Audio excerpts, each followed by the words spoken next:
এই মুহূর্তে নজর রাখতে হচ্ছে মুর্শিদাবাদের জঙ্গিপুরের দিকে। জঙ্গিপুরে এক প্রভাবশালী তৃণমূলের বিধায়ক জাকির হোসেন মন্দির মসজিদ তৈরি করার কথা বললেন। এবার হুমায়ুনের পথেই কি জঙ্গিপুরের বিধায়ক জাকির হোসেন? অর্থাৎ গতকালকেই সভা থেকে তিনি বলেন শ্রীকৃষ্ণ মন্দির ও মোহাম্মদী মসজিদ তৈরি করবেন, 1 কোটি টাকা তিনি নিজে দান করবেন, এমনই কথা শোনা গেল। বাবরি মসজিদ তৈরি করার জন্য সাসপেন্ড হয়েছিলেন তৃণমূলের বিধায়ক, সাসপেন্ড হুমায়ুন কবির। 4 ডিসেম্বর তাকে রাজ্য তৃণমূল কংগ্রেস সাসপেন্ড করে। এবার কি জাকির হোসেনকে সাসপেন্ড করবে তৃণমূল দল? প্রশ্ন উঠতে শুরু করেছে। আবারও মন্দির মসজিদ তৈরি করার কথা বললেন জঙ্গিপুরের বিধায়ক জাকির হোসেন। এই নিয়ে জেলা জুড়ে রাজনৈতিক মহলে তোলপাড়। তিনি শ্রীকৃষ্ণ মন্দির এবং মোহাম্মদী মসজিদ তৈরি করার কথা বলছেন, অর্থাৎ ডাইরেক্ট প্রকাশ্য সভা মঞ্চ থেকে মন্দির মসজিদ তৈরি কথা বললেন জাকির হোসেন। কি বললেন জাকির হোসেন শুনুন। মোহাম্মদী মসজিদ হবে, হযরত মুহাম্মদ সাল্লাল্লাহু আলাইহি সাল্লাম যে মোহাম্মদী মসজিদ হবে, এই দুটো লিখু নামে একটু ভুল থাকে। আপনাকে আমি সরকারকে আবেদন করব যে খাসের জমিদা হোক, অকামের জমিদা হোক, আর যে টাকা লাগবে 50 লাখ আমি দেব।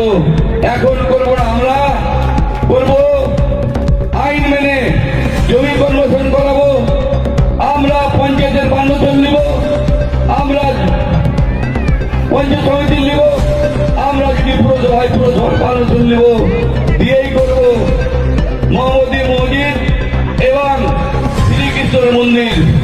সেখানে গীতা থাকবে আর মসজিদে থাকবে কোরআন। এই গীতার কোরআন পড়ে কোনো জায়গায় যদি আপনারা ভুল দেখাতে পারেন, আপনারা যা বলবেন আমি মেনে নেব।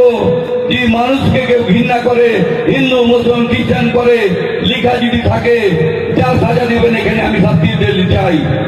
কোরআন আর গীতা 85% মিল আছে, আপনারা পড়ে নেবেন ভালোভাবে। যদি মনে করেন মানুষকে বুঝাবেন গীতার বাণী, তাহলে বাংলায় করে শোনান, তার মানে বুঝান, একটা বিভেদ থাকবে না। যদি আপনি মনে করেন কোরআন, একটা জায়গাতে ভুল পাবেন না, সবই মানুষের জন্য করা আছে, কিন্তু বিভেদকারীকে আল্লাহ পছন্দ করে না।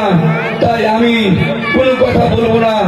অনেকেই মসজিদে নামাজ পড়তে চাই, অনেকেই চাই মন্দিরে পূজা দিতে, আমি সেটাই ব্যবস্থা করব। আমি 1 কোটি টাকা করব, 50 লাখ শ্রীকৃষ্ণর নামে, আর মোহাম্মদী মসজিদ হবে তার নামে 50 লাখ। কাজটি করবো এলাকার 20 লোককে